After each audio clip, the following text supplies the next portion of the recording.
పట్టి పీడిస్తున్న సమస్యలు ఒక 10 ఉన్నాయని, ఇప్పటికే 2 సమస్యలు పరిష్కరించుకోగలిగినటువంటి మార్గాన్ని దేవుడు తన గ్రంథంలో రాయించినట్టుగా దేవుని వాక్యపు వెలుగులో కొన్ని సంగతులను మనము పరిశీలనగా చూసాం. ఈ సమస్యల లిస్టులో 3వదిగా నిరుద్యోగ సమస్య అనే దానిని మనం చూసాం. నిరుద్యోగ సమస్య ఇది మన దేశంలో బాగుగానే ఉంది. ముందుగా దీనికి సంబంధించినటువంటి వివరాలతో పాటు మరి దీని కొరకు ఎవరెవరు కష్టపడి ఆలోచించి కార్యక్రమాలని చేయాలో, పని చేయాలో దానిని కూడా మనం తెలుసుకోవాలి. దాంతోపాటు దేశ ప్రజలు, యవనులు అందరూ కూడా కలిసి పనిచేయాల్సినటువంటి అవసరత ఉంది. నిరుద్యోగ సమస్య పరిష్కారం ప్రభుత్వం మాత్రమే కాదు చేయాల్సింది. ఇది ప్రజలు, అధికారులు, కుటుంబాలలో ఉన్నటువంటి పెద్దలు, తల్లిదండ్రులు అందరూ, అంటే వ్యక్తులు, సమాజం, ప్రభుత్వం అందరూ కలిసి నిరుద్యోగ సమస్య పరిష్కారం కొరకు పనిచేయాల్సినటువంటి అవసరం ఉంటుంది. ఈ క్రమంలో మనము మరి పనిలో నైపుణ్యత అనేటువంటిది చాలా అవసరం. కాబట్టి నైపుణ్యాల అభివృద్ధి అనేటువంటిది అందరూ కూడా దృష్టి పెట్టాల్సినటువంటి అవసరం ఉంటుంది. పని అందరికీ వచ్చు అనుకొని పని చేస్తూ ఉంటారు, పని చేయడానికి వెళ్తుంటారు. పనిలో నిపుణత లేకపోతే, నైపుణ్యం లేకపోతే అతి కొద్ది కాలంలోనే తాము చేసినటువంటి పని వ్యర్థమైపోయేటువంటి ప్రమాదం ఉంటుంది. ఇక ఏ పనిలోనైనా రాణించాలి అంటే ఎవరైనా సరే, ప్రతి ఒక్క వ్యక్తి ప్రస్తుత టెక్నాలజీకి తగినట్టుగా వారి యొక్క కార్యక్రమాలని, వారి యొక్క విద్యని, వారి కోర్సులను వారు నేర్చుకోవాల్సినటువంటి అవసరం ఉంటుంది. మొదటిది నైపుణ్యాల అభివృద్ధి, రెండవది స్వయం ఉపాధి ప్రోత్సాహం. సొంతంగా తమకు తాముగా పనులు చేసుకునేటువంటి వారికి ప్రోత్సాహం కల్పించాలి.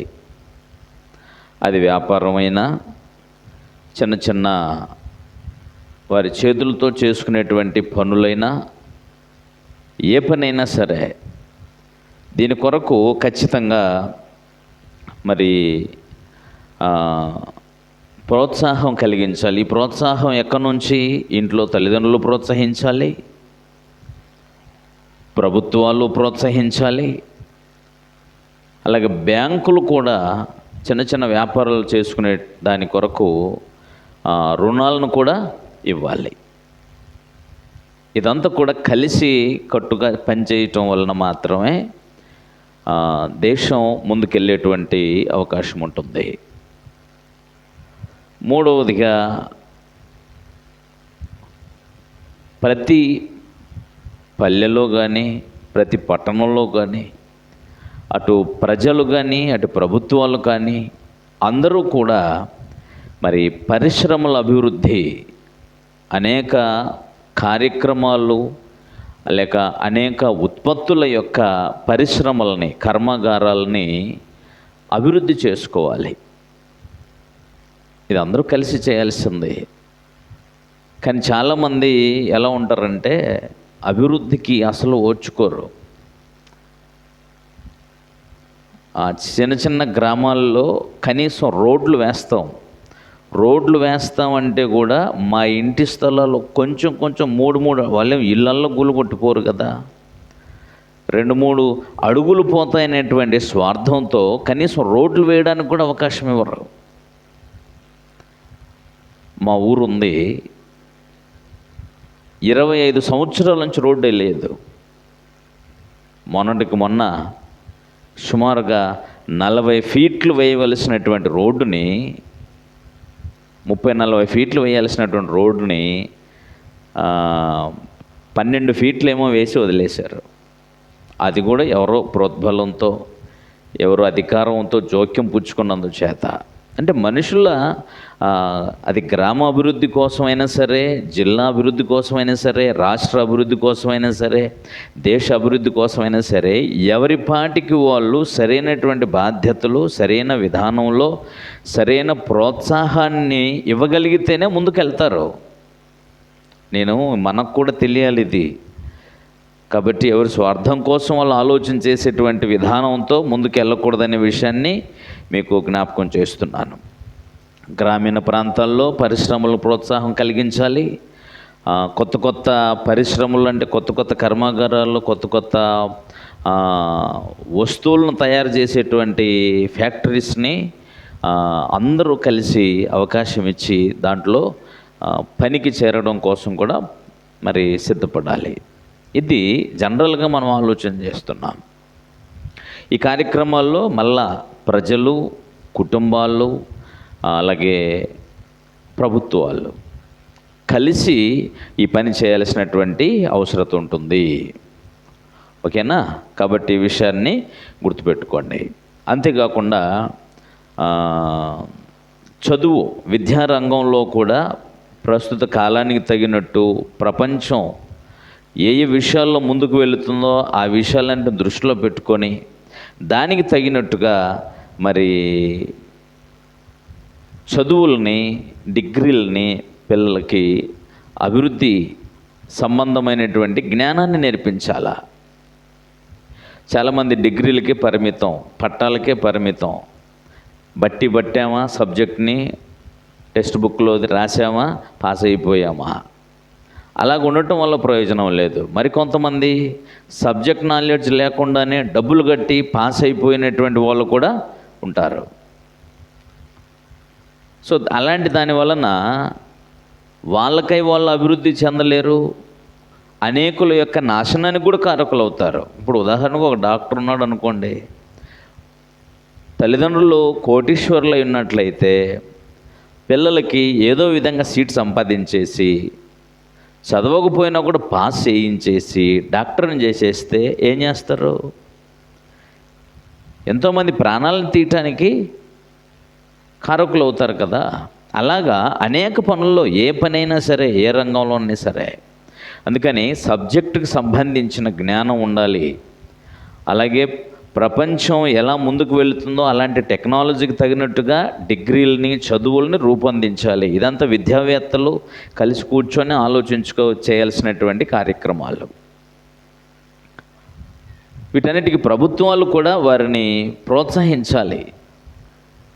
అంతేకాదు, దేశమంతా కూడా సరైన పరిపాలన చేయాలి అంటే దైవజ్ఞానము కలిగినటువంటి సలహాదారులు కూడా ఉండాలి. స్వార్థపరుల యొక్క సలహాలు, మతోన్మాదంతో నిండినటువంటి వారి మేధాశక్తి పనికిరాదు దేశంలో. మన దేశంలో చదువు లేదని కాదు, చదువు ఉంది, చదువుకోగలిగిన వాళ్ళు ఉన్నారు, చదువు నేర్పగలిగిన వాళ్ళు ఉన్నారు. కానీ ముందుకు వెళ్ళలేకపోతున్నారు. ఎందుకు వెళ్ళలేకపోతున్నారంటే ఈ బీజేపీ ప్రభుత్వం వచ్చిన తర్వాత ప్రజలలో వ్యత్యాసాన్ని, మతభేదాలను సృష్టించి ప్రజల్ని దృష్టి మళ్లించేటువంటి రాజకీయాలు ఎక్కువగా చేస్తుంటారు. ప్రతి కార్యక్రమం ఈ 15 సంవత్సరాల్లో మీరు చూస్తే ఏదో ఒక భయంకరమైనటువంటి తప్పులు జరుగుతున్నాయి. దానిని రూపుమాపడం కోసం, ఒక ప్రజలను దృష్టి మళ్లించడం కోసం ఒక కొత్త విధానాన్ని తీసుకొచ్చి పెడుతుంటారు. మెల్లగా ప్రజలు దృష్టి మళ్లించి జరిగిన సంగతుల్ని మర్చిపోయేటట్టు చేస్తుంటారు.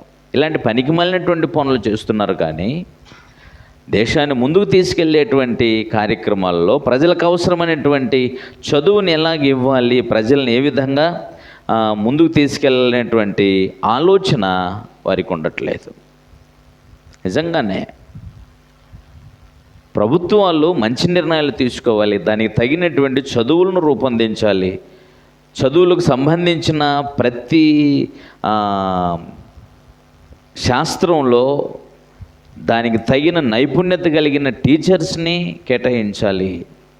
ఇలాగా ప్రభుత్వం బాధ్యత కూడా 50% ఉంటుంది. కాబట్టి ఇవన్నీ కూడా చాలా జాగ్రత్తగా ఆలోచన చేసి చేయవలసినటువంటి కార్యక్రమాలు. అయితే ఇక్కడ మనం తెలుసుకోవలసినటువంటి విషయం ఏంటంటే, దేశం అన్ని విధాలుగా అభివృద్ధి చెందుతూ ముందుకెళ్ళాలి. దేశంలో ప్రజలందరూ మేలు పొందాలి. దేశంలో ప్రజలందరూ సుభిక్షంగా బ్రతకాలి అంటే ఫస్ట్ ఏది అవసరం చెప్పండి? మనుషులు ఆరోగ్యంగాను సమృద్ధిగా బ్రతకాలి అని అంటే మనుషులకి ఏది అవసరం? మీకు తెలిసింది చెప్పండి. ఫస్ట్ ప్రాముఖ్యమైనది ఏది అవసరమో? ఆహారం అవసరం కదా. ఇప్పుడు ఆహారం అవసరం అని ఎరిగినప్పుడు ఆహారం ఎక్కడి నుంచి వస్తుంది? వ్యవసాయం వల్లనే కదా. ఇప్పుడు వ్యవసాయానికి ఎంత ప్రోత్సాహం ఉండాలి? ప్రభుత్వాల వైపు నుంచి 100% ప్రోత్సాహకం అనేటువంటిది రైతులకు లేకపోతే ఖచ్చితంగా దేశము దివాలా తీసేటువంటి ప్రమాదం ఉంటుంది. కానీ ఈరోజు వ్యవసాయ భూములన్నింటినీ ఏం చేశారు?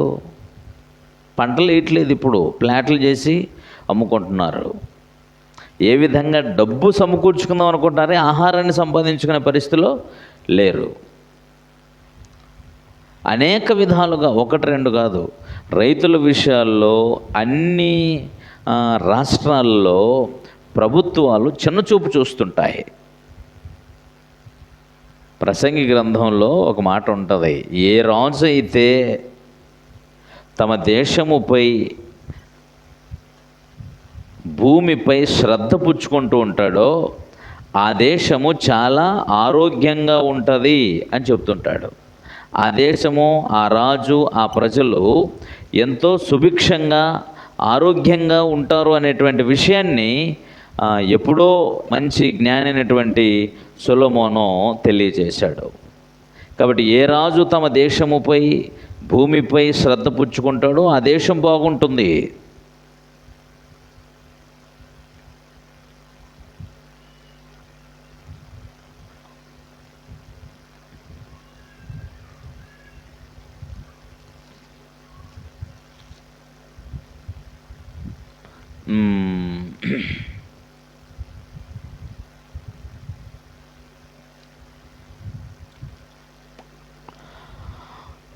ఐదవ అధ్యాయము ప్రసంగి గ్రంథంలో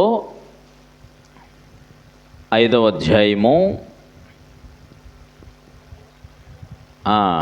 ఎంత చక్కగా ఉంటుంది చూడు. 9వ వచనంలో, ఏ దేశములో రాజు భూమి విషయమై శ్రద్ధ పుచ్చుకొనునో ఆ దేశమునకు సర్వ విషయముల యందు మేలు కలుగును అంటూ చూడండి. భూమి విషయంలో శ్రద్ధ అంటే పండించేటువంటి భూమి, పంట పండేటువంటి భూమిపై ఏ దేశపు రాజు, ఏ దేశపు అధికారి శ్రద్ధ పుచ్చుకుంటూ ఉంటాడో ఆ దేశము అన్ని విషయములలో ఏమవుతుందంటే ఆ దేశానికి మేలు కలుగును. కేవలము డబ్బు సంపాదించేటువంటి మార్గాన్ని మాత్రమే అవకాశాలు కల్పిస్తే మరి భూమి పంట పండకపోతే జనం ఏం చేస్తారు? డబ్బుల్ని వంట వండుకొని తింటారా? కొంతమంది బంగారం మీద పిచ్చి, కొంతమంది డబ్బు మీద పుచ్చి, బిల్డింగుల మీద పిచ్చి. కానీ ఇక్కడ మరి దేశంలో ప్రజలందరూ మనం సుభిక్షంగా 3 పూట్ల ఆహారం తిని ఆనందంగా బ్రతకాలి అని అంటే దాని మీద ఖచ్చితంగా భూమి మీద శ్రద్ధ తీసుకోవాలి. ఇప్పుడు ఎవరు తీసుకోవాలి చెప్పండి? వాక్య ప్రకారంగా దేశపు ప్రభుత్వమే తీసుకోవాలి. దేశ ప్రభుత్వం అయినా, రాష్ట్ర ప్రభుత్వం అయినా, ఏ ప్రభుత్వం అయినా సరే ఏ రాష్ట్రాన్ని పరిపాలన చేస్తుందో, ఏ దేశాన్ని పరిపాలన చేస్తుందో ఏ ప్రభుత్వం, ఆ ప్రభుత్వాలు భూమిపై శ్రద్ధ పుచ్చుకోవాలి. ఖచ్చితంగా అది చాలా వాస్తవం. దేవుని మాట తప్పు కాదు. 40 సంవత్సరాలు ఇశ్రాయేల్ని పరిపాలన చేసినటువంటి రాజైన సొలొమోను చక్కటి విషయాల్ని భవిష్యత్ తరాల కొరకు ఆయన అందించాడు. కానీ ఆ భూమి విషయంలో కానీ, భూమి పండించే రైతుల విషయంలో కానీ, వాళ్ళు వాడేటువంటి ఎరువుల విషయంలో కానీ ప్రభుత్వం సరైనటువంటి విధానాన్ని అనుసరించట్లేదు. మీరు మందులు అమ్మేటువంటి పంటలకు సంబంధించినటువంటి మందులు అమ్మే ఎరువులు పేరు మీద మందులు, ఎరువులు అంటారు కానీ ఎరువులు కాదు అవి, మందులు, విషం. కొన్నిటికి మందు కొడితే ఆ మందు ఎంత పవర్ఫుల్ ఉంటుందో తెలుసండి. మందు కొడుతుండగానే శరీరం అంతా కూడా మంట వచ్చేస్తుంది. అంత భయంకరమైనటువంటి పవర్ఫుల్ మందులు కొడతారు. కడిగినా కూడా మందు పోదు. ఒకవేళ అట్లే ఉంచితే కొన్ని సంవత్సరాల పాటు ఆ మందు అట్లాగే ఉంటుందట, దాని మీద పవర్. మరీ ముఖ్యంగా వంకాయకి, పచ్చిమిర్చికి, వీటన్నిటి కొట్టేటువంటి మందులు చాలా భయంకరమైనవట. పంట ఎగుమతి ఎక్కువ, దిగుమతి ఎక్కువ కావాలి, ఎక్కువ పంటని మనం తీసుకోవడం కోసం రకరకాల మందులు వాడుతూ ప్రజల ఆరోగ్యాలని పాడు చేస్తున్నారు. ప్రజల ఆరోగ్యం మీద శ్రద్ధ ఉండాలి అని అంటే ఆహారం మీద శ్రద్ధ ఉండాలి. ఆహారం మీద శ్రద్ధ ఉండాలంటే వ్యవసాయం మీద శ్రద్ధ కలిగి ఉండాలి. వ్యవసాయం సరిగ్గా పండాలంటే రైతుల మీద కేర్ తీసుకోవాలా. ఇది బైబిల్లో దేవుడు చెప్పినటువంటి విషయం. నేను చాలా సంవత్సరాల క్రితం మంచి విషయాలని దాదాపు 1.5-2 గంటల సేపు ఒక సెమినార్లో పెట్టి మాట్లాడాను. దైవ శాసనాలని దేశ భవిష్యత్తు కొరకు, వ్యవసాయ రంగం కొరకు దేవుని శాసనాలు ఎంత గొప్పగా ఉన్నాయి అనేటువంటి దాని మీద, వ్యవసాయం మీదనే, భూమి మీదనే చక్కటి విషయాలను మాట్లాడి ఉన్నాను బైబిల్ ప్రకారంగా. ఎందుకంటే అది అవసరం. కానీ చాలామంది ప్రభుత్వాలు ఏం చేస్తుంటారంటే పండే భూములు తీసుకొని పోయి ఏం చేస్తారు, పండే భూములు తీసుకొని ఏవో బిల్డింగ్లు కట్టేస్తామని అంటారు. బిల్డింగ్లు ఎక్కడైనా కట్టుకోవచ్చు, అవునా కదా? పండని భూములను, పండని చోట్లు కొన్ని ఉంటాయి, పండని ప్రాంతాలు కొన్ని ఉంటాయి. పంటలే పండవు ఎంత వేసినా, చౌడు నేల అలాంటివి, ఇసుక నేల అలాంటివి, అలాంటి చోట్ల బిల్డింగ్లు కట్టుకో. వాటర్ సప్లై తీసుకొని పో, అక్కడికి ఏం చేసుకుంటావో చేసుకో. కానీ పంటలు పండేటువంటి భూమిని ఎప్పుడు కూడా ఏ రాజు కూడా, ఏ అధికారి కూడా తీసుకోకూడదు. ఇది మహాభయంకరమైనటువంటి అంధకారమైన భవిష్యత్తు కోసం పునాది వేసినట్టు భూములు లాక్కుంటే. కాబట్టి దీనికి సంబంధించినటువంటి విషయాలని ఇలాగ ఎన్నిటినో మనం ఆలోచన చేయొచ్చు. కానీ కొన్ని విషయాలు మనము ఆలోచన చేస్తూ మనము కూడా బాధ్యత కలిగి ఉండాలనేటువంటి విషయంపై మరి కొన్నిటిని మనం ఆలోచన చేస్తున్నాం. దేనికైనా సరే యవన దశ నుంచే చదువు అనేది కూడా చాలా అవసరం. మోషే అనేటువంటి గొప్ప నాయకుని మీరు ఎరుగుదురు. ఆయన ఎంత గొప్ప విద్యావంతుడో. ఆయన ఐగుప్తు దేశము యొక్క సకల విద్యలన్నిటినీ అభ్యసించినటువంటి వాడు. అలాగే కార్యముల యందును, మాటల యందును ప్రావీణ్యత కలిగిన వాడు అని చదువుతాం. అలాగ ఉండాలి, అలాగ చదువుకోవాలని ఉండాలి. దేవుని సేవ చేసేవాడు కూడా బాగా చదువుకొని ఉండాలా. దేవుని సేవ, దేవుని పని కోసం పిలువబడిన వారందరూ కూడా బాగా గొప్పవాళ్ళే ఉండాలా. సొలొమోను గొప్ప జ్ఞానవంతుడు. కొత్త నిబంధనలో పౌలు గారు గొప్ప జ్ఞానవంతుడు, వేదాంతులు వాళ్ళు. కాబట్టి విద్య అవసరం, చదువు అవసరం. ఉద్యోగాలకి అంటే పనిచేయడానికి, లోకంలో బ్రతకడానికి ఉద్యోగాలకి ఎంత పెద్ద చదువులు అవసరమో దేవుని పని చేసేవాడికి కూడా చదువులు అవసరం అనేటువంటి దాన్ని మనం దృష్టిలో పెట్టుకోవాలా. ప్రతి విషయంపై పట్టు ఉండాలి. ఇక్కడ ప్రతివానిని కూడా మోసం చేసేది ఎవరిని మోసం చేస్తారు చెప్పండి? చదువు లేని వాడినే మోసం చేస్తారు. బలహీనున్నే బలత్కరించి కొడతారు, తిడతారు, చంపుతారు, వేటాడతారు. ఇక్కడ ఎవరిని? బలహీనులనే. కాబట్టి ప్రతి విషయంలో ధైర్యంగా చదువుకోవడంతో పాటు, జ్ఞానాన్ని నేర్చుకోవడంతో పాటు ధైర్య సాహసాలను కలిగిన వారై న్యాయమును అనుసరించి బ్రతికేవారుగా ప్రతి ఒక్క వ్యక్తి ఉండాలి.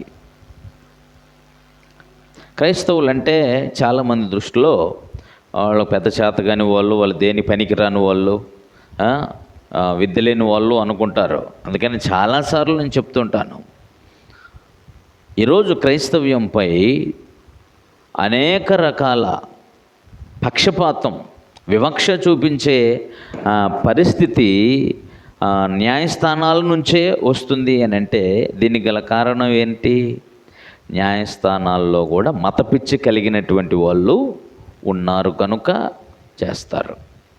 తెలుసా? ఇందులో ఏమాత్రం అనుమానం లేదు. మీకు తెలుసో లేదో, మన కుర్రోళ్ళని, క్రైస్తవులైనటువంటి వారిని, సరే వాళ్ళు కొన్ని తప్పులు మాట్లాడి ఉన్నారు, అది వేరే విషయం. అలా మాట్లాడినటువంటి వారిని జైల్లోకి వేసినప్పుడు, రిమాండ్లోకి వేసినప్పుడు, వారి బెయిల్ కోసం ప్రయత్నం చేస్తున్నప్పుడు అక్కడ చూపించినటువంటి పక్షపాతం మామూలుగా ఉండదు. అక్కడ ఒక జడ్జి మతపిచ్చి కలిగినటువంటి వాడు ఉన్నాడు అనుకోండి, ఖచ్చితంగా క్రిస్టియన్స్కి సంబంధించింది ఏదైనా ఆ పేరు, ఆ కథ చూశాడనంటే ఖచ్చితంగా పక్కకు పడేస్తుంటాడు. ఉండి మెల్లగా ఇద్దాం, అంత అర్జెంట్ ఏమొచ్చింది అన్నట్టు. సో ఇలాంటి పరిస్థితుల్లో ఆ రేంజ్కి చదివే విద్యావంతులు అవసరం. ఆడపిల్ల మగపిల్ల అని కాదు, వాళ్ళు చదవాలి, గొప్పవారు అవ్వాలి, ఒక ఉన్నతమైనటువంటి స్థితిని వాళ్ళు కలిగి ఉండేటట్టుగా ప్రతి తల్లిదండ్రులు కూడా మరి బాధ్యత తీసుకోవాలి అనేటువంటి విషయాన్ని మీకు జ్ఞాపకం చేస్తున్నాను. ఓకే, ఇప్పుడు దైవికమైనటువంటి కోణంలోకి వెళ్దాం. నిరుద్యోగ సమస్య అనేటువంటిది పలు రకాలుగా ఉంటుంది. ప్రభుత్వ వైఫల్యం వలన, ప్రభుత్వము చొరవ చూపకపోవడం వలన, అవకాశాలు కల్పించకపోవడం వలన, పరిశ్రమలు తీసుకురాకపోవడం వలన, సరైన విద్యను అందించకపోవడం వలన, సరి అయినటువంటి నైపుణ్యత కలిగిన కోచింగ్లు ఇవ్వకపోవటం వలన, సో రకరకాల కారణాల చేత నిరుద్యోగ సమస్య ఎక్కువగా ప్రబలుతుందన్నమాట. నిజమే. ఇందులో వీటన్నిటితో పాటు ఇంకొక సమస్య కూడా ఉంది. ఏంటంటే ప్రజలలో సోమరితనం. కాబట్టి దేవుని యొక్క నియామకంలో మానవుణ్ణి దేవుడు కలుగజేసినప్పుడు మనుషుల్ని పనిచేసేవానిగా చేశాడు. అర్థమైందా? పని చేయకుండా, బైబిల్ గ్రంథంలో పని చేయకుండా ఆహారం తినకూడదు అనేటువంటి నియమం ఉంది. తెస్సలోనిక 2వ పత్రికలో 2వ అధ్యాయం 3వ అధ్యాయం 10వ వచనంలో రాయబడింది. చూడండి, తెస్సలోనిక 2వ పత్రికలో 3వ అధ్యాయం 10వ వచనంలో ఇలా రాయబడింది, మేము మీ యొద్ద ఉన్నప్పుడు ఎవడైనను పని చేయనోళ్ళని ఎడల వాడు భోజనం చేయకూడదు. పని చేయనోడు ఏం చేయకూడదు? నైనా పని చేయకూడదని మేము ఆజ్ఞాపించున్నాం అంటున్నారు అపోస్తలులు. ఇది క్రీస్తు పూర్వం, ఇది చూడండి, క్రీస్తు శకం 1వ శతాబ్దంలో రాయబడినటువంటి మాటలు అవి. కానీ మొదటి మానవుని దేవుడు చేసినప్పుడే మనిషిని ఎలా చేశాడో ఐడియా ఉందా? మొదటి మానవుని చేసినప్పుడే ఏదైనా తోటలో ఆదాము హవ్వలను సృజించి ఏం చేయడానికి తీసుకొచ్చారని చదివాం మనం. 2వ అధ్యాయం 15వ వచనం ఆదికాండంలో దేవుడైన యెహోవా ఆదాముని సృజించి ఆదామును ఏదైనా తోటలో ఉంచి దాన్ని సాగు చేయటానికి, దాన్ని కాపాడటానికి నియమించాడు అని చదువుతాం అక్కడ. కాబట్టి దేవుడు మానవుని చేసినప్పుడే పని చేసేటువంటి వాడుగా చేశాడు. దేవుడు సోమరుణ్ణి చేయలేదు, పని చేసేవాడిని చేశాడు. పని చేయనటువంటి జనమే రకరకాల వ్యసనాలకు బానిసలు అవుతుంటారు, బాధ్యత లేని జీవితాన్ని జీవిస్తుంటారు, రకరకాల సమస్యలకు కారకులు అవుతుంటారు. గంజాయిలకు అలవాటు పడతారు, త్రాగుడుకు అలవాటు పడతారు, అర్థమైందా? పని చేయనటువంటి వాడు దొంగతనానికి అలవాటు పడతాడు, బలాత్కారానికి అలవాటు పడతాడు, మోసానికి అలవాటు పడతాడు. ఈజీ మనీ దొరికే దారి మార్గం ఏదుందో దాన్ని వెతుక్కుంటారు. కష్టపడే మనస్తత్వం బాల్యం నుంచే ఉండాలి అని దేవుడు ఆదాము హవ్వలను చేసిన ప్రారంభం నుంచే దానిని నియమంగా పెట్టాడు. కాబట్టి ఈ విషయాన్ని మీరు గుర్తుంచుకోవాలి. సోమరితనం, దేవుని పని చేసుకొని బ్రతకాలి అనేటువంటి నియమాన్ని ప్రతి మనిషి కూడా కలిగి ఉండాలి. పని చేసి బ్రతకాలి అనేది ఎవరు పెట్టిన నియమం? అది దేవుడు పెట్టిన నియమం. అందుకని దేవుని నియమాన్ని ఆధారం చేసుకుని అపోస్తులు తెస్సలోనికలో ఉన్న సంఘానికి కూడా చెప్పారు, మీరు మీ సొంత పని చేస్తూ బ్రతకాలి అని. ఆహారం సొంతంగా సంపాదించుకున్న ఆహారాన్ని భుజించాలి అని. ఎంత వయసు వచ్చినా కూడా పిల్లలు ఇంకా తల్లిదండ్రుల మీద ఆధారపడి తల్లిదండ్రులు పెట్టేటువంటి భోజనాన్ని తిని ఎదగాలని ఆలోచిస్తుంటారు. ఒక వయసుకు వచ్చిన తర్వాత వారి ఆహారాన్ని వారే సంపాదించుకొని తినటానికి అలవాటు పడాలి. అది దేవుడు పెట్టినటువంటి నియమం. అది దేవుడు పెట్టిన నియమం కాబట్టి పౌలు గారు ఆజ్ఞాపూర్వకంగా దాన్ని తెలియజేశారు. ఇంకా ఏం చేశారంటే, బైబిల్ గ్రంథం ప్రకారంగా పని చేయాలి. ఏ పని చేయాలి? ఎఫెసీ పత్రిక 4వ అధ్యాయం 28వ వచనంలో ఇలా రాయబడింది. ఏం రాయబడిందంటే, మీ చేతులతో మంచి పని చేస్తూ ఉండండి అని చెప్పాడు. మీ చేతులతో ఏ పని చేయాలి? మంచి పని చేసేవారుగా ఉండాలి, చెడ్డ పనులు కాదు. దొంగతనం కూడా పని అనుకుంటాడు. అర్థమైందా? బజార్లో తిరగటం కూడా పని అనుకుంటాడు అనేక మంది. పేకాటాడటం కూడా పనే. మీ చేతులతో మంచి పని చేస్తూ కష్టపడాలి. ఇంకా ఏమన్నాడంటే ఆయన చాలా చక్కగా తెలియజేసినటువంటి సమాచారం ఏమిటంటే, మీ పని విషయంలో మీరు సోమరులుగా ఉండకూడదు. దాన్ని బట్టి మనం గ్రంథాన్ని సరిగ్గా ఆలోచన చేయగలిగితే గ్రంథం మాట్లాడేటువంటి మాట ఏమిటంటే, నీ చేతికి వచ్చినటువంటి ఏ పని అయినా శక్తి లోపం లేకుండా చెయ్యి అంటాడు. శక్తి వంచనలే చేయొద్దు, పని దొంగ వేషాలు వేయొద్దు అంటున్నాడు దేవుడు. కాబట్టి పని చేయడానికి దేవుడు గొప్ప అవకాశం ఇచ్చాడు.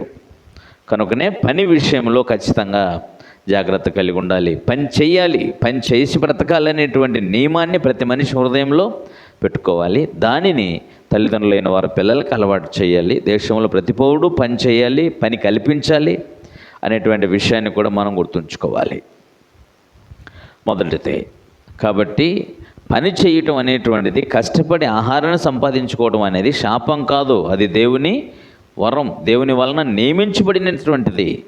పని చేయకుండా ఆహారం భుజించటమే దైవ నియమాన్ని అతిక్రమించటం. రెండవది సోమరితనం. రెండవది ఏంటిది? సోమరితనం. సోమరితనము అనేటువంటిది మీరు సామెతల గ్రంథాన్ని చదవండి. సోమరితనమును గూర్చి ఎన్ని వచనాలు ఉంటాయో. లేమిడిగాడు దొంగ మీ ఎద్దుకు వచ్చినట్టుగా దరిద్రం మీ దగ్గరికి వస్తుంది సోమరునికి.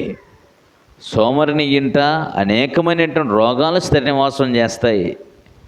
సోమరుని ఇంట దరిద్రం స్థిర నివాసం చేసుకుంటుంది. ఎన్నున్నాయో. కాబట్టి సోమరుని గురించి మాట్లాడేటప్పుడు జ్ఞానైన సొలొమోను చెప్పాడు, సోమరి చీమల యొద్దకు వెళ్ళుము, వాటి నడతలు కనిపెట్టి జ్ఞానం తెచ్చుకో. తర్వాత ఏమన్నాడు? వాటికి న్యాయాధిపతులు లేకున్నాను, పై విచారణకర్తలు లేకున్నాను, అధిపతులు లేకున్నాను. అవి వేసవి కాలమందు ఆహారం చెప్పండి. ఇప్పుడు సోమరితనం కోసం దేనికోసం చెప్తున్నాడైనా? నీకై నీవు మంచి పని చేసి నీ ఆహారాన్ని సంపాదించుకొని తినాలి అనే దానికోసం మాట్లాడుతున్నాడు. చీమలు చూడయ్యా వేసవి కాలంలో ఆహారాన్ని సమకూర్చుకొని వర్షాకాలంలో చల్లగా బ్రతికేస్తాయి. కాబట్టి అవి ఆహారం ఎలా సమకూర్చుకుంటున్నాయి? సమకూర్చుకోవడం కోసం సమకూర్చుకోండి అని చెప్పడానికి వాటి మీద ఎవరు లేరట? న్యాయాధిపతి లేడు, పై విచారణ చేసేవాడు లేడు, ఇంకెవరు లేరు, అధిపతులు కూడా లేరు. దేనికి లేరు? పని చేసుకొని బతకండి, ఆహారాన్ని సంపాదించుకోండి అని చెప్పడం కోసం వాళ్ళ పైన అధికారులు ఎవరు లేరు అన్నాడు. చూసారా, మనకి ఇంట్లో తల్లిదండ్రులు ఉన్నారు, బయట దేశంలో అధికారులు ఉన్నారు. మరి ఇంతమంది పని చేసుకొని బ్రతకాలి అనేటువంటిది ఈ నియమాన్ని మర్చిపోయారు అందరూ. అడుక్కోవడం కూడా పనే, అడుక్కుంటారా? దేవుడు దానిని అస్సలు ఒప్పుకోడు అనేటువంటి విషయాన్ని మనము దయచేసి గుర్తుంచుకోవాలి. ఓకేనండి. సోమరితనాన్ని విడిచిపెట్టాలి. రెండవది, మొదటిది పని చేసి ఆహారాన్ని సంపాదించుకోవాలి, పని చేయాలనేటువంటి దృక్పథాన్ని కలిగి ఉండాలి. పని చేయటం అనే దేవుని నియమం మొదటిది. రెండవది, సోమరితనాన్ని విడిచిపెట్టాలి. బైబిల్ ఖచ్చితంగా సోమరితనాన్ని ఖండిస్తుంది.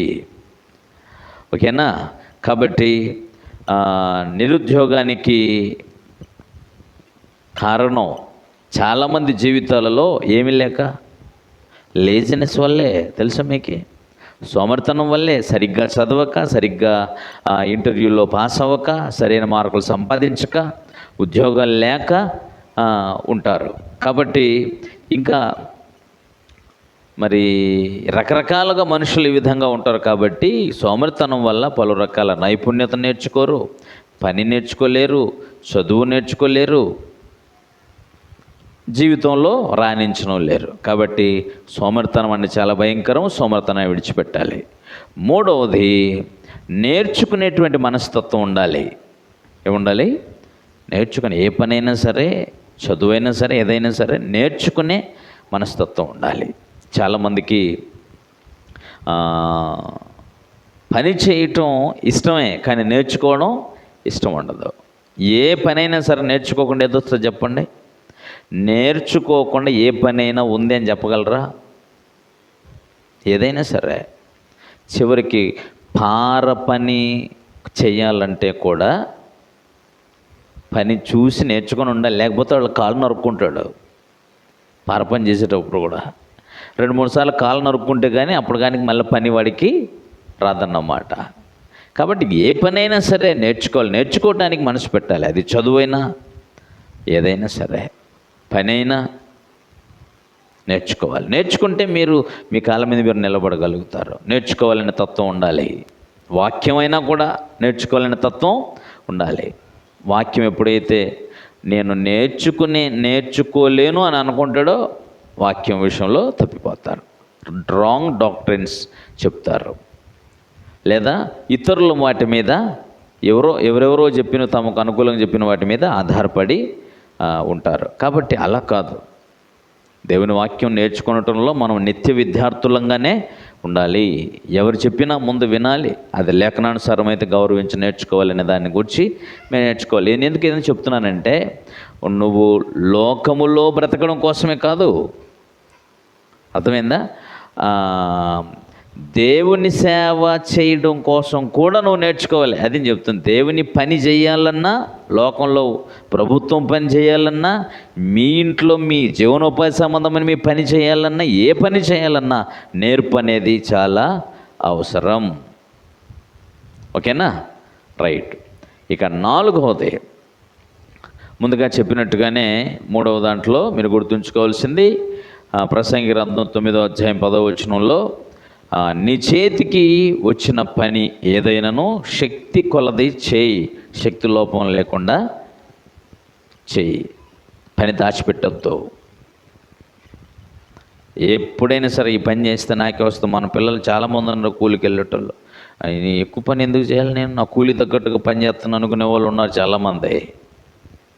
పని చేసేటప్పుడు కూడా కొలసి పత్రికలో చాలా బాగా చెప్పాడు. ఎఫెసు పత్రికలో, కొలసి పత్రికలో, మీ యజమానులైన వారు ముష్కరులైనా సరే, వారు అన్యాయస్తులైనా సరే, కానీ మీ కష్టానికి ఫలము ప్రభువు ఇస్తాడు అనేటువంటి లక్ష్యంతో మీరు మంచి మనసుతో పని చేయండి అని చెప్పాడు. అది అలా చెబితే అర్థం కాదని, ప్రభువునకు చేసినట్టు చేయండి అన్నాడు. కొలసి పత్రికలు దేవునికి చేసినట్టు చెయ్యండి. ఎందుకంటే ముష్కరులైన మీ యజమానులు మీకు కూలి ఇచ్చినా ఇవ్వకపోయినా మీ కష్టానికి తగిన ఫలితాన్ని నేను ఇస్తాను అన్నాడు. చూసారా దేవుడు ఎంత గొప్పవాడో. కాబట్టి జాగ్రత్తగా మనం ఆలోచన చేసి పని విషయంలో నేర్చుకునే మనస్తత్వాన్ని మనం కలిగి ఉండాలి అనే విషయం చెప్తున్నాను. ఇక 4వది ఏంటంటే ప్రార్థనతో మనం దేవునిపై ఆధారపడాలి. పని చేసేటప్పుడు కూడా మనం దేవునికి ప్రార్థన చెయ్యాలి. పేతురు మొదటి పత్రికలో 5వ అధ్యాయం 7వ వచనంలో ఇలా చెప్పాడు. ఏం చెప్పాడంటే మీ చింత యావత్తు ఆయన మీద వెయ్యండి, ఆయన మిమ్మల్ని గూర్చి చింతిస్తున్నాడు అన్నాడు. మీకు ఏ చింత ఉందో ఆ చింత ఎవరి మీద వేయచ్చు? మీరు చింతించటం వలన మూరుడు ఎక్కువ చేసుకోలేడు, తక్కువ చేసుకోలేరు. కనుక మీ చింత యావత్తు మీ దేవుని మీద వెయ్యండి అన్నాడు. కాబట్టి దేవుడు సరైనటువంటి మార్గంలో సరైన విధానంలో మనల్ని నడిపించడానికి మనము దేవునిపై ఆధారపడాలి అనే విషయాన్ని మీకు జ్ఞాపకం చేస్తున్నాను. దేవునిపై ఆధారపడి దేవునికి ప్రార్థన చేసి ప్రతి పనిని ప్రారంభించు. దేవుడు నీకు అద్భుతమైన దీవెనను ప్రసాదిస్తాడు అనేటువంటి విషయాన్ని మీరు గుర్తుంచుకోవాలా. మా నాన్నగారు రాళ్ళు కొట్టడానికి తీసుకెళ్ళాడు నన్ను చిన్నతనం చదువుకుంటున్నప్పుడే. రాళ్ళు కొట్టేటప్పుడు కూడా పని మొదలు పెట్టకముందే ప్రార్థన చేసుకున్నావా అని అడిగేవాడు. సుత్తే మొల పట్టగానే ఫస్ట్ ప్రార్థన చేసుకున్నావా? మా తండ్రి గారు కూడా అలాగే ప్రార్థన చేసుకొని పని ప్రారంభించేవాడు. ఇదేంటనండి, ఏ పనైనా సరే పనిలో మీరు దీవించబడాలన్నా, లేక కొత్త పని నీకు దొరకాలన్నా, లేకపోతే ఇంకా పనిలో రాణించాలి అన్న అభివృద్ధి చెందాలన్నా కూడా మీరు దేవునిపై ఆధారపడటం నేర్చుకోవాలి. ఎందుకని? దేవుడు నీ కష్టార్జితమును ఏం చేస్తానన్నాడు? దీవిస్తాడు. 128వ కీర్తనలోని మొదటి 2 వచనాలను చూస్తే యెహోవా యందు భయభక్తులు కలిగిన వాడు ఎలా ఉంటాడట? దేవుడు వాని కష్టార్జితం, వాని చేతి పనిని ఆశీర్వదించును అని ఉంటుంది. నువ్వు దేవునిపై ఆధారపడి దేవుని భయభక్తి కలిగి ఉంటే ఖచ్చితంగా నీ పని దీవెనకరంగా ఉంటుంది. దేవునికి ప్రార్థించకుండా నీవు ఉన్నట్లయితే నీ పని నీకు దీవెనకరముగా ఉండదు. మర్చిపోద్దండి. కాబట్టి దయచేసి ఈ విషయాలన్నింటినీ మీరు గుర్తుపెట్టుకోండి, ఓకేనా? 5వ విషయం ఏమిటంటే సంఘము మరియు సమాజము సహాయము చెయ్యాలి. దేని కొరకు? నిరుద్యోగుల కొరకు. పని లేకుండా ఉన్నారంటే వీళ్ళని ఏదో ఒక పని పెట్టాలరా నాయన, మనమైనా ఎక్కువ పని చూసి పెడదామని చెప్పేసి వాళ్ళకి పని కల్పించే విషయంలో కూడా మనం ఏం చేయాలి? వారిని ఆదుకోవాలి, వారికి సహాయం చేయాలి. బైబిల్ మాట్లాడేటువంటి మాట ఏమిటంటే ఒకరి భారములను ఒకరు భరించండి. క్రీస్తు మీ భారములను భరించినట్టుగా మీరు కూడా ఒకరి భారములను ఒకరు భరించండి అని గలతీ పత్రిక 6వ అధ్యాయము 2వ వచనంలో తెలియజేశాడు. కాబట్టి ఉద్యోగ సమాచారానికి సంబంధించైనా, మీరు ఏదైనా నేర్పేటువంటి పని విషయంలోనైనా ప్రోత్సాహం వారికి కల్పిస్తున్నట్లయితే వారు అభివృద్ధిలోనికి వెళ్తారు. కలగా నేనేం చెప్తున్నానంటే మనము జనరల్గా కూడా కొన్ని విషయాల్ని నేర్చుకుని మన జీవితంలో ఇతరులకు సహాయకరంగా ఉండాలి. అందుకని ఈ విషయాలన్నింటినీ దయచేసి గుర్తుంచుకోండి. పని దేవుని వరముగా గుర్తించాలి, నంబర్ 1. నంబర్ 2, సోమరితనాన్ని విడిచిపెట్టాలి. నంబర్ 3, ఏం చేయాలి? అండ్ కాబట్టి నైపుణ్యాలను అభివృద్ధి చేసుకోవాలి, నేర్చుకునే దానిపై ఆసక్తి కలిగి ఉండాలి. 4, ప్రార్థనతో దేవునిపై ఆధారపడాలి. 5వది, ఒకరి కోసం ఒకరు సహాయము చేసుకోవాలి. ఇది ఈ విధంగా నిరుద్యోగ సమస్యను పరిష్కరించుకోవడం కోసం అది మన యొద్ద నుంచే ఆరంభమవ్వాలి. ఎవరో చెయ్యాలి అనేది కాదు, మన వంతుగా మన వల్ల చేస్తూ ఉన్నట్లయితే వాళ్ళు అటువంటి స్వభావాన్ని డెవలప్ చేసుకోమని నేర్పిస్తూ ఇలాగా మన దేశాన్ని మనం కొట్టుకునేవారుగా ఉండాలి. మన బాధ్యత అదే. మన దేశాన్ని సరైన విధానంలో కట్టుకోవాలి. ప్రభుత్వాలు ఆజ్ఞలు జారీ చేయగలరు, ఆదేశాలు ఇవ్వగలరు, కానీ వ్యక్తిగతంగా ప్రతి మనిషికి నా దేశం, నా ప్రజలు, నా పని, నా పోషణ, నా బాధ్యత, నా ధర్మం అనేటువంటి విధానము ప్రతి మనుషుడు కూడా కలిగి ఉండాలి. కాబట్టి ఇలాంటి విధి విధానాలని పరమ తండ్రి చాలా చక్కగా మనకు తెలియజేశాడు. కనుక శ్రమ, ప్రార్థన, విశ్వాసం, పట్టుదల ఇవన్నిటిని మనం కలిగి ఉన్నట్లయితే దేవుడు మన పనిని దీవించి మనల్ని ముందుకు తీసుకెళ్తాడు, కుటుంబాలని ఆశీర్వదిస్తాడు. ఓకేనా? కాబట్టి ఇది జనరల్గా ఉంటుంది. నేను తర్వాత మరలా ప్రస్తుతం లోకంలో ఎన్ని రకాల సమస్యలు ఉన్నాయంటే ఇది ఒక విధంగా చిన్న సమస్య ఆలోచిస్తే పెద్ద సమస్య కూడా. కానీ ఇది వ్యక్తిగత బాధ్యత, ప్రభుత్వ బాధ్యతలు ఎవరి బాధ్యతలు వాళ్ళు మరచినప్పుడు నిరుద్యోగ సమస్య పెరుగుతుంది. ప్రతి వ్యక్తిగత జీవితం దగ్గర నుంచి, వ్యక్తిగతంగా ప్రతి వ్యక్తి దగ్గర నుంచి ప్రభుత్వాల వరకు ప్రజల్ని ఏ విధంగా ముందుకు తీసుకుని వెళ్ళి దేశాభివృద్ధిని చేయాలనే ఆలోచన కలిగి ఉన్నట్లయితే వారికి సంబంధించిన మంచి వివరాలను మనము తెలుసుకున్నాం. ఓకే, ప్రార్థన చేసుకుందాం.